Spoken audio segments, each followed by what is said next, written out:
My name is Dibble. This is my second and last semester studying HVAC at Virginia Highlands. I grew up doing landscape architecture and home remodeling, so that love for like the bones of a house was always there.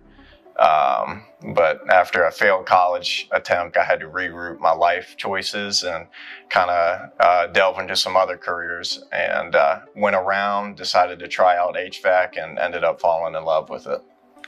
There's points and aspects in your life where you'll feel things click and you start to just understand it and it just feels natural. And that just kind of happened within like the first couple weeks here of just doing like the basics. Even the basics just intrigued me. Here he really makes you, you feel like a student, and he really is the mentor. It really feels like a Luke Skywalker Yoda kind of relationship. And he takes the time to make sure that once you do get out in the field, you will be prepared, and he goes through the extra lengths of like the stuff that won't be covered in the books.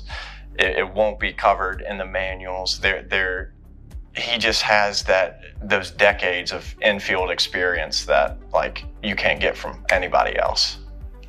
If you're thinking about coming into HVAC, you have to come in as a sponge. You have to come in willing to learn, throw everything that you might have learned in the past, throw it to the side, come in with an open mind. It's an intimidating subject at first, but once you get each individual step down packed, those complex things become easy for you.